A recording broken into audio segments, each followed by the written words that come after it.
Fitnah yang ketiga, fitnatul ilmi, fitnah ilmu. Nah, ilmu ini bisa merubah orang yang rendah hati menjadi sombong kalau dia tidak bisa menata hatinya. Ilmu ini bisa menjadikan orang menjadi uzub, bangga terhadap dirinya. Ilmu ini juga bisa menyesatkan orang ke jalan yang menyimpang. Maka ini adalah fitnatul ilmi, fitnah ilmu. Allah isyaratkan di dalam kisah Nabi Musa dengan Nabi Khidir. Wa idh qala Musa li fatahu la abrahu hatta ablugha majma'al bahrain aw amdi huquba.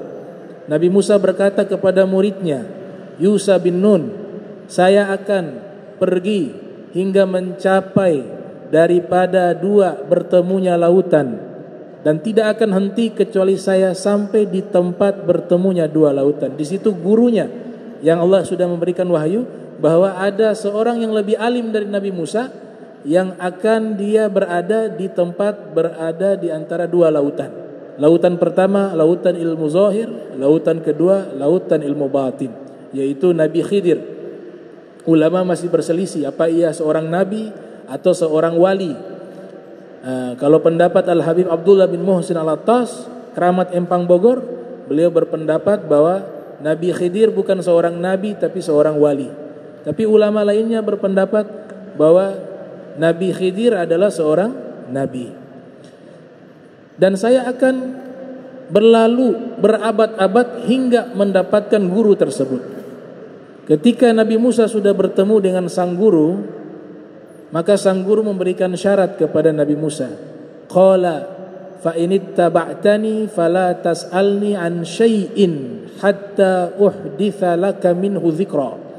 Kata Nabi Khidir, kalau kau ingin belajar denganku, kau ingin mengikuti diriku, maka ada syaratnya. Apa syaratnya?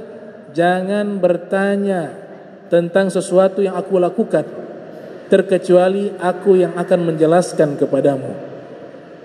Itu syarat murid dengan guru. Kalau belajar, syarat pertama harus as-sumtu, diam. Syarat kedua harus al-istima'u, mendengar. Syarat ketiga harus at-tafakkur wat-tafahum, memahami dan merenungkan ucapan sang guru. Syarat keempat harus tahaffuz, menghafal fawaid-fawaid penting apa yang disampaikan oleh guru. Dan yang kelima adalah al-kitabah, mencatat daripada ilmu yang disampaikan oleh sang guru. Ini gambaran fitnatul ilmi, fitnah ilmu. Di dalam kitab Zubat disebutkan fa'alimun bi'ilmihi lam ya'malan mu'azzabun min qabli ubadil wathan wa kullu man bi ghairil ilmin ya'malu a'maluhu mardudatun la tuqbalu. Fa'alimun bi'ilmihi, seluruh orang alim yang tidak mengamalkan ilmunya, maka dia akan diazab sebelum penyembah berhala. Ternyata makna yang sesungguhnya yang dimaksud di sini adalah ahlul kitab, daripada rahib-rahib mereka yang faham akan kitab-kitab samawi dan mereka mengetahui informasi akan munculnya Nabi kita Muhammad sallallahu alaihi wasallam, namun mereka tutupi itu.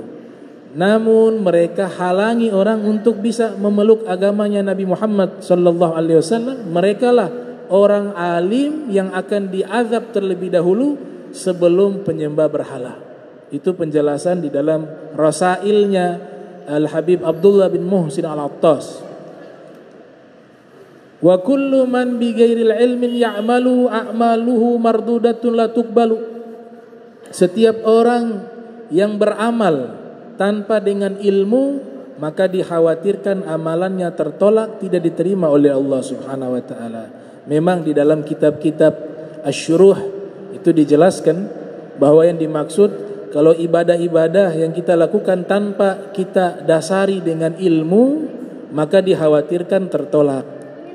Namun makna yang sesungguhnya bahwa ahli kitab atau rahib-rahib mereka yang sudah memiliki ilmu tentang kitab-kitab samawi dan mengetahui sifat-sifat Nabi Muhammad sallallahu alaihi wasallam sebagaimana yang digambarkan di dalam Maulid Ad-Dibai, Di situ disebutkan bahwa mereka sudah mengetahui akan lahir seorang nabi.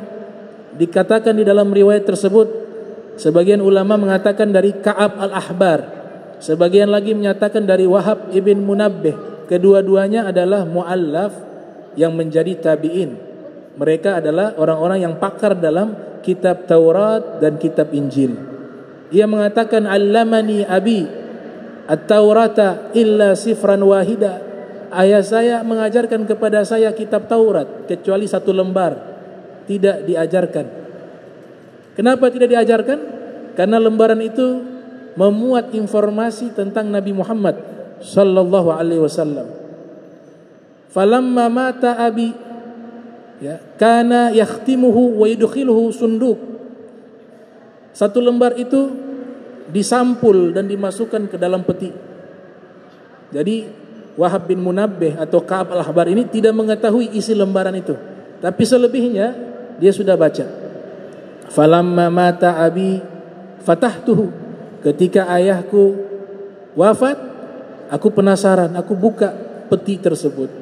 Fa idzan kana fihi nabiyyun yakhruju akhir zaman, mauliduhu bi Makkah wa hijratuhu bil Madinah wa sultanuhu bisyam. Ternyata saya baca lembaran tersebut mengabarkan akan muncul nabi akhir zaman. Dia dilahirkan di kota Makkah, dia hijrah di kota Madinah, dan kekuasaannya sampai ke negeri Syam. Jadi yang dimaksud orang alim di situ yaitu para rahib ahli kitab yang berilmu, tapi mereka tidak sampaikan kebenaran yang ada dalam kitab mereka. Kebaikan mereka itu tidak diterima oleh Allah, ibadah mereka tidak diterima oleh Allah Subhanahu wa taala. Atau makna kedua, bisa juga ulama-ulama Islam, ulama-ulama di umat Nabi Muhammad sallallahu alaihi wasallam mengetahui ilmu-ilmu, mengetahui hukum-hukum, mengetahui semua yang terkait dengan agama Islam, namun dilanggar. Nah, mereka juga akan mendapatkan dosa yang lebih besar dibanding orang-orang awam. Nah, ini fitnatul ilm.